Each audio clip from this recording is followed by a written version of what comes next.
জানিয়ে দিব সর্বশেষ আপডেট। বাংলা সংবাদ শুরুতেই শিরোনাম। সেনাবাহিনীর গোপন সূত্রে জানা গেছে, স্বরাষ্ট্র উপদেষ্টা পুলিশ, ফায়ার সার্ভিস, পাসপোর্ট, আনসারের পদোন্নতিতে তার বিরুদ্ধে বস্তায় বস্তায় টাকা ঘুষ নেওয়ার অভিযোগ পাওয়া গেছে।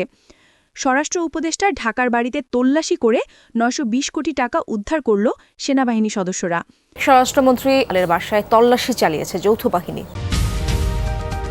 এরপর জানিয়ে দিব, স্বরাষ্ট্র উপদেষ্টার ঢাকার বাসা থেকে তাকে আটক করেছে সেনাবাহিনী সদস্যরা।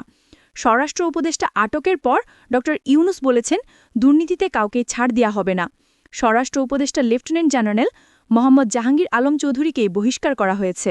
স্বরাষ্ট্র উপদেষ্টা অবসরপ্রাপ্ত লেফটেন্যান্ট জেনারেল মোহাম্মদ জাহাঙ্গীর আলম চৌধুরীকে গ্রেপ্তার করেছে পুলিশের counter terrorism and transnational crime unit. সর্বশেষ জানিয়ে দিব, দল রক্ষাতে শেখ হাসিনা ভিডিও কলে আওয়ামী লীগের দায়িত্ব তুলে দিচ্ছেন কার হাতে, জানা গেল চাঞ্চল্যকর তথ্য। এতক্ষণ শুনছিলেন সংবাদ শিরোনাম, এখন থাকছে বিস্তারিত। অবশেষে স্বরাষ্ট্র উপদেষ্টা লেফটেন্যান্ট জেনারেল মোহাম্মদ জাহাঙ্গীর আলম চৌধুরীর ঢাকার বাসায় ৯২০ কোটি টাকা পাওয়া গেছে সেনাবাহিনীর অভিযানে। স্বরাষ্ট্র উপদেষ্টাকে আটক করেছে আইন শৃঙ্খলার রক্ষাকারী বাহিনীর সদস্যরা। প্রধান উপদেষ্টা ড ইউনুস এক বিবৃতিতে বলেন, ঢাকার বাসা থেকে লেফটেন্যান্ট জেনারেল মোহাম্মদ জাহাঙ্গীর আলম চৌধুরীকে তুলে নিয়ে গেছে সেনাবাহিনী। রাত ১০টা থেকেই স্বরাষ্ট্র উপদেষ্টার ভবন ঘিরে রেখেছিল আইন শৃঙ্খলা বাহিনী। বাংলাদেশের রাজনৈতিক অঙ্গন কাঁপিয়ে দেওয়া এক নজিরবিহীন ঘটনায় গতরাতে স্বরাষ্ট্র উপদেষ্টার ঢাকার ব্যক্তিগত বাড়িতে ভয়ঙ্কর সেনা অভিযান চালানো হয়। আর সেই অভিযানে হাতে নাতে উদ্ধার হয় প্রায় ৯২০ কোটি ঘুষের টাকা। উদ্ধার করল সেনাবাহিনী। পুরো জাতি এখন হতভাগ। বিশ্বস্ত গোয়েন্দা তথ্যের ভিত্তিতে সেনাবাহিনী জানতে পারে, স্বরাষ্ট্র উপদেষ্টা পুলিশ, ফায়ার সার্ভিস, পাসপোর্ট, আনসারের পদোন্নতিতে তার বিরুদ্ধে বস্তায় বস্তায় টাকা ঘুষ নেওয়ার অভিযোগ পাওয়া গেছে। এই সূত্রের ভিত্তিতে সেনাবাহিনী স্বরাষ্ট্র উপদেষ্টা লেফটেন্যান্ট জেনারেল মোহাম্মদ জাহাঙ্গীর আলম চৌধুরীর বাড়িতে সেনাবাহিনীর একটি বিশেষ টাস্ক ফোর্স রাত ১০টার কিছু পর বাড়িটি ঘিরে ফেলে। চারপাশে মোতায়েন করা হয় সাজোয়া যান ও আধুনিক অস্ত্রে সজ্জিত কমান্ডো টিম। জাতীয় দুর্নীতি দমন সংস্থার নির্দেশে পরিচালিত এই যৌথ অভিযানে উপস্থিত ছিলেন সামরিক গোয়েন্দা সংস্থা এবং সেনাবাহিনী, র্যাব ও পুলিশের ঊর্ধ্বতন কর্মকর্তারাও। এলাকাবাসী প্রথমে ভেবেছিল হয়তো সন্ত্রাসবিরোধী কোনো অভিযান চলছে, কিন্তু ভোরের আলো ফুটতেই সবাই জানতে পারে অভিযানের লক্ষ্য ছিল স্বরাষ্ট্র উপদেষ্টার নিজস্ব বাড়ি। রাত ১০টা ১০ মিনিটে শুরু হওয়া এই অভিযান চলে প্রায় ৬ ঘণ্টা ব্যাপী। অভিযানে অংশ নেওয়া সেনা কর্মকর্তারা জানিয়েছেন, বাড়ির বেসমেন্টে তৈরি বিশেষ ভল্ট রুম থেকে বের করা হয় বাক্সের পর বাক্স ভরা নগদ টাকা। সেখানে ছিল বাংলাদেশি টাকার পাশাপাশি মার্কিন ডলার, ব্রিটিশ পাউন্ড ও সৌদি রিয়াল। একটানা কয়েক ঘণ্টা গণনা শেষে হিসাব দাঁড়ায় প্রায় ৯২০ কোটি টাকা। উদ্ধারকৃত অর্থ বিশেষ নিরাপত্তার মধ্যে বাংলাদেশ সেনাবাহিনীর একটি গাড়িতে করে নিয়ে যাওয়া হয়। সব মিলিয়ে হিসাব অনুযায়ী প্রায় ৯২০ কোটি টাকা পাওয়া গেছে বলে প্রাথমিকভাবে নিশ্চিত হওয়া সম্ভব হয়েছে। অভিযান শেষে এক ব্রিফিংয়ে সেনাপ্রধান ওয়াকারুজ্জামান এবং রাষ্ট্রপতি শাহাবুদ্দিন চুপ্পু বলেন, জনগণের অর্থ আত্মসাতের যে কোনো অভিযোগ আমাদের জন্য গুরুত্বপূর্ণ। আদালতের অনুমতি নিয়েই আজকের অভিযান চালানো হয়েছে। এ যেন এক পরিবারের লোভের ভয়ঙ্কর চিত্র, যা গোটা জাতিকে স্তব্ধ করে দিয়েছে। স্বরাষ্ট্র উপদেষ্টা এত নীতিবান কথা বলে আর তলে তলে এত টাকা ঘুষ নেয় পুলিশের পোস্টিং করায়। অভিযানের সময় স্বরাষ্ট্র উপদেষ্টা লেফটেন্যান্ট জেনারেল মোহাম্মদ জাহাঙ্গীর আলম চৌধুরী বাড়িতেই ছিলেন। সেনা সদস্যরা যখন ভল্ট খুলে পাকার স্তূপ বের করে আনছিলেন, তখন তিনি দৃশ্যত ভেঙে পড়েন। পরে অসুস্থতার ভান করে মেডিকেল টিম ডাকার চেষ্টা করেন, কিন্তু সেনা কর্তৃপক্ষ স্পষ্ট জানিয়ে দিয়েছে এই অর্থের হিসাব স্বরাষ্ট্র উপদেষ্টাকে দিতে হবে। তার স্ত্রী ও পরিবারের কয়েকজন সদস্যকেও জিজ্ঞাসাবাদ করা হয়।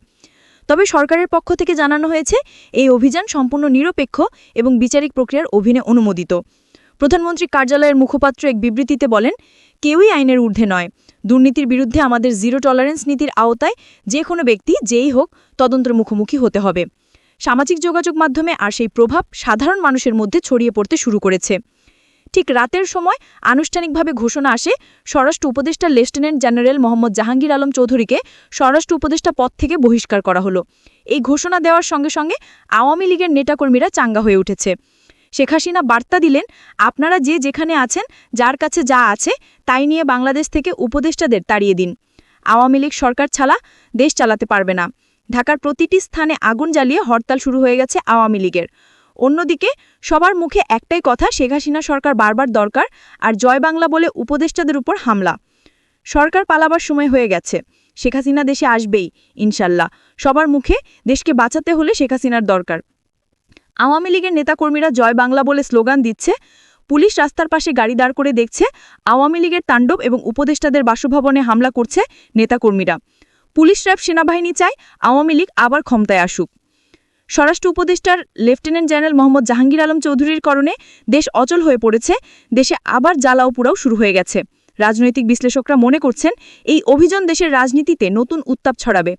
স্বরাষ্ট্র উপদেষ্টার মতো মানুষ এতদিন নীতিবান বক্তব্য দিয়ে আসছেন, আর তার বাড়িতে 920 কোটি ঘুষের টাকা পাওয়া গেল। আবার অন্যদিকে কিছু রাজনৈতিক বিশ্লেষকরা মনে করছেন সেনাপ্রধান এবং রাষ্ট্রপতি সব দলের নেতাকর্মী ও উপদেষ্টাদের ফাঁসিয়ে আওয়ামী লীগকে ক্ষমতায় আনবে। সকালে স্বরাষ্ট্র উপদেষ্টার বাড়িতে অভিযানের খবর প্রকাশ হওয়ার সঙ্গে সঙ্গে সামাজিক যোগাযোগ মাধ্যমে ঝড়ো বয়ে যায়। হাজারো মানুষ লিখছেন, স্বরাষ্ট্র উপদেষ্টার মতো ব্যক্তি যদি দুর্নীতির এমন গভীরে ডুবে থাকেন তাহলে সাধারণ মানুষ কাকে বিশ্বাস করবে। অনেকে ক্ষোভ প্রকাশ করে বলছেন, 920 কোটি টাকা দিয়ে দেশের কতগুলো হাসপাতাল, স্কুল ও ব্রিজ বানানো যেত। বিশেষজ্ঞরা মনে করছেন এই ঘটনা বাংলাদেশের ইতিহাসে এক টার্নিং পয়েন্ট। সেনাপ্রধান ওয়াকারুজ্জামান কয়েকদিন আগেই বলেছিলেন, দুর্নীতিতমে কারো প্রতি রেহাই দেওয়া হবে না। স্বরাষ্ট্র উপদেষ্টা লেফটেন্যান্ট জেনারেল মোহাম্মদ জাহাঙ্গীর আলম চৌধুরীর বাড়িতে অভিযান চালিয়ে টাকা উদ্ধার করে তিনি সেই প্রতিশ্রুতির বাস্তব প্রমাণ দিলেন।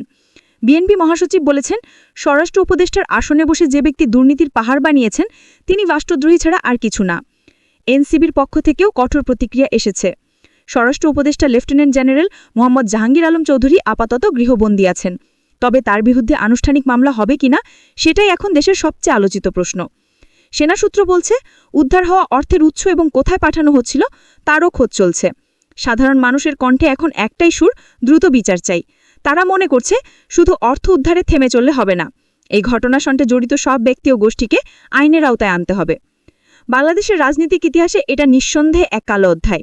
স্বরাষ্ট্র উপদেষ্টার বাড়ি থেকে 920 কোটি টাকা উদ্ধার মানে রাষ্ট্রীয় শীর্ষ আসনও দুর্নীতির দুষ্টচক্রে নিমজ্জিত। তবে একই সঙ্গে এই অভিযান জাতিকে নতুন এক আশার আলোও দেখিয়েছে। যত বড় ক্ষমতাবানই হোক, আইনের চোখ ফাঁকি দেওয়া আর সম্ভব নয়। আজকের এই ঘটনা প্রমাণ করে দিয়েছে, দুর্নীতির শেকড় যত গভীরই হোক না কেন, সেনাবাহিনী চাইলে তা উপড়ে ফেলতে পারে। এখন প্রশ্ন শুধু একটাই, এই পথ ধরে কি সত্যিকারের দুর্নীতিমুক্ত বাংলাদেশ গড়ে উঠবে?